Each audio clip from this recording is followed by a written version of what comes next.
please, if you can, subscribe to the channel. Only 20% of people who watch my videos are subscribed. By subscribing, it gets this message out to more people. All of this content I put online for free.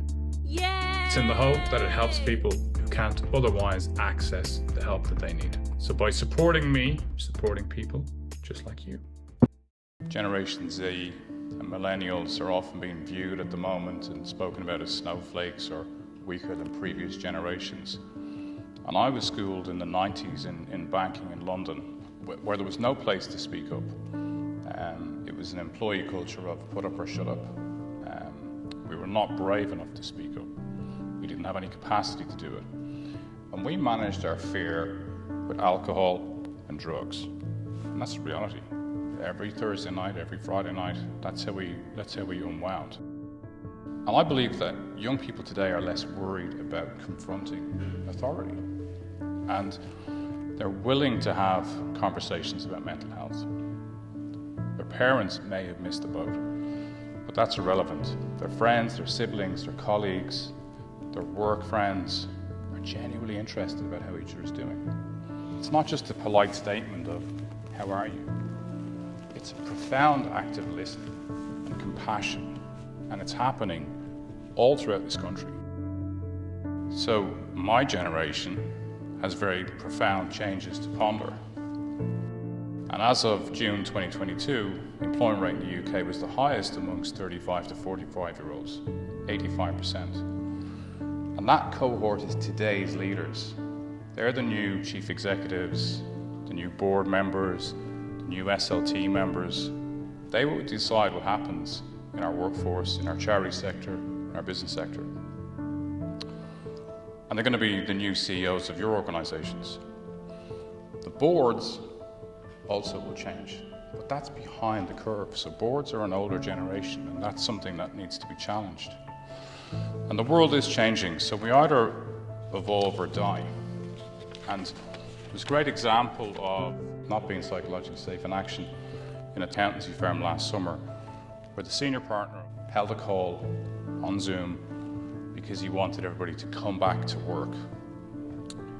He said he was sick of this complete and utter crap that's been going on for years. He told the staff to stop moaning and to deal with the fact that people are using coronavirus pandemic as a means to not show up. And he also said, and I don't believe there's any such thing as unconscious bias. His comments went viral because millennials and Generation Z were watching him speak. They were recording him and they posted it. He's completely out of touch. We either evolve or die. It's the way of dinosaurs. And this is why this is so important. One co-worker in that accountancy firm posted on this in social media and they said, "There's no such thing as unconscious bias. Are you joking? Please do your research before making such statements. Check your privilege." So we have to increase our awareness of what our people and the future of organization feel. I found psychological safety myself through having a panic attack in a really important meeting. I'd failed to grieve the death of my son 3 years earlier because I manned up, I grew a pair of balls, and I thought, I'm gonna push through this. And in that meeting I had a panic attack. I actually thought I was having a stroke and possibly a heart attack. And the people in the meeting were appointed by me. They were my board. It was filled with lawyers and accountants. And there was clients in the meeting too. And I kept checking how bad this stroke was. I hadn't fallen over yet, so I thought I'll keep going to close the meeting. And then when I went out of that meeting 20 minutes later, I went to the bar and had a drink. I had no concept of mental health. I had no concept of self-care. And I had no concept of being able to ask people who work for me, do you think I'm okay at the moment? Or being able to speak about the fact that I'm struggling with my inner critic because of the guilt and shame and loss of my dead child. And this is happening at all extents through our business. And this is why the topic is so important. It doesn't need to be the death of a child.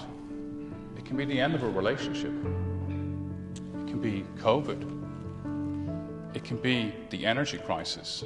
These are the things that are impacting people's mental health in your organizations.